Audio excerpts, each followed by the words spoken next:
সম্পদ রক্ষার জন্য আমরা এই অনুষ্ঠানটিতে আমরা এই বসে থাকি।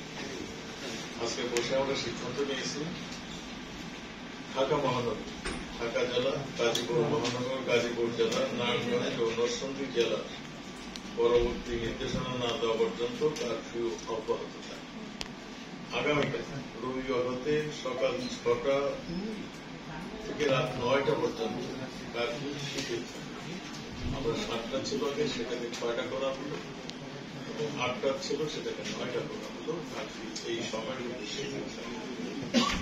অন্যান্য জেলায় ক্ষেত্রেই জেলা প্রশাসক আইন শৃঙ্খলা রক্ষাকারী বাহিনী সমন্বয় করে স্ব জেলায় কারফিউর বিষয়ে সিদ্ধান্ত। আপনারা জানেন রংপুরে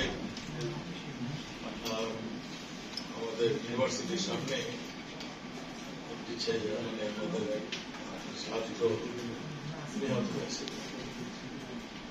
আমরা সেই জন্যই আমরা প্রাথমিকভাবে মনে করেছি যে 2 জন পুলিশ সদস্যকে আমরা সেই জন্য তাদেরকে বরখাস্ত করা হয়েছে, সাসপেন্ড করা হয়েছে। এইটাই ছাত্রদের দাবি ছিল, এটা করা হয়েছে। আপনারা এও জানেন গতকাল খুলনায় একজন পুলিশ সদস্যকে নৃশংসভাবে পিটিয়ে এই আন্দোলনকারীরা হত্যা করে। তারপরও পুলিশ সর্বোচ্চ ধৈর্যের পরিচয় দিয়েছে। আমরা পুলিশ বাহিনী সবসময় মানুষের হেফাজতের জন্য, যানবাহনের হেফাজতের জন্য কাজ করে এবং পুলিশ চরম ধৈর্য সহকারে এই আন্দোলন শুরু থেকে এই মোকাবেলা করে আসছে। আপনারা এও জানেন এইচএসসি পরীক্ষার্থী তাদেরকে জামিনে ছেড়ে দেওয়া নির্দেশনা তিনি দিয়েছেন। এই পর্যন্ত এইচএসসি পরীক্ষার্থী 2/8/24 তারিখে 75 জন এবং 3/8/24 তারিখে 59 জন, এই 2 দিনে মোট 134 জন ছাত্র এবং পরীক্ষার্থীকে জামিন দেওয়া হয়ে গিয়েছে। এবং আমরা আরো পরীক্ষা নিরীক্ষা করছি যে সমস্ত ছাত্র এই ধৃত হয়েছে তাদেরকে আমরা ছেড়ে দেওয়ার জন্য একটা উদ্যোগ নিয়েছি। যারা যারা আছে তাদেরকে আমরা ছেড়ে দিচ্ছি।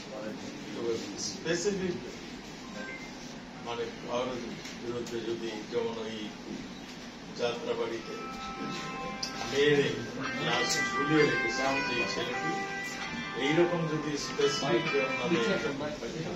বিষয় আমাদের আইন অনুযায়ী ব্যবস্থা বাকি সবগুলোকে আমরা জামিন ছেড়ে দিচ্ছি। আমরা দেখেছি আমরা সব দাবি, কোটা আন্দোলনকারী সব দাবি আমরা মেনে নিয়েছি। যেগুলি তাদের দাবি ছিল সব দাবি কোর্ট এবং আমাদের থেকে মানা হয়ে গিয়েছে। তারা যা যা পরবর্তী দাবিগুলি করেছিল পুলিশের বিচারের আওতায় আনা, সেও আমরা করেছি। আমার মনে হয় এখন সময় আসছে আমাদের প্রিয় ছাত্র ভাইরা